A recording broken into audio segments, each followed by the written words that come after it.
By now, the news has spread well outside of Canada about our large-scale landline, cell phone, and internet service outage. Last Friday, a huge company called Rogers experienced a major nationwide network outage affecting a range of services. Many phone calls were not possible, even 911 in some cases, debit purchases were affected, and the app used to enter our country, ArriveCan, wasn't working. Rogers says it has restored services to, quote, a vast majority of its customers, but there are reports of continued outages and poor connections that continued over the weekend. It's speculated that the outage knocked out 1/4 of Canada's observable connectivity. Coffee shops across Canada were flooded with customers in search of free Wi-Fi. Rogers has been criticized for a lack of communication at the onset of the problem, as well as information about the cause of the outage and an estimation of when the services would be restored. The outage also knocked down Interact services, and businesses had a difficult time taking payments from customers who were required to use cash or credit cards. Banks such as TD Canada Trust, Bank of Montreal, and Royal Bank said the outage had disrupted their operations as well.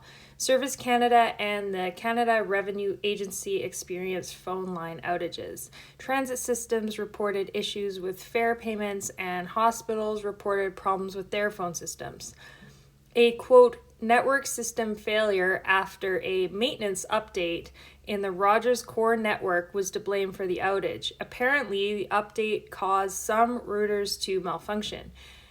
The quote from the Rogers CEO was that we discontinued the specific equipment and redirected traffic, which allowed our network and services to come back online over time as we managed traffic volumes returning to normal levels.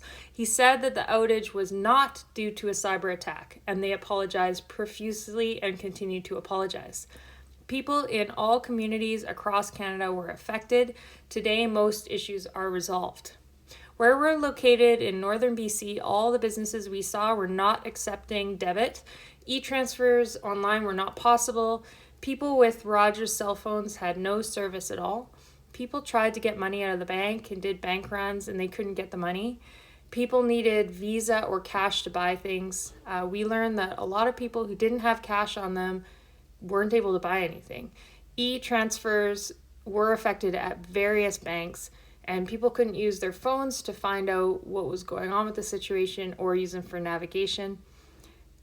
Text messages that were being sent out were showing as not delivered.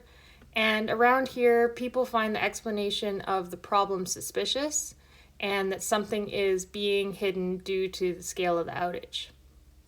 How can we prepare for more instances like this in the future? Well, of course, we can have physical maps with us in our vehicles. We can know local routes and how to use our maps.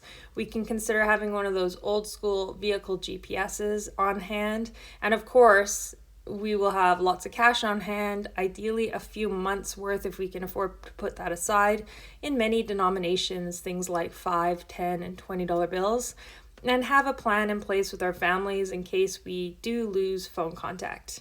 Creative Redundancy is also going to talk a bit more about this topic, another Canadian channel. We'll link that channel below. We're also going to link some news articles below.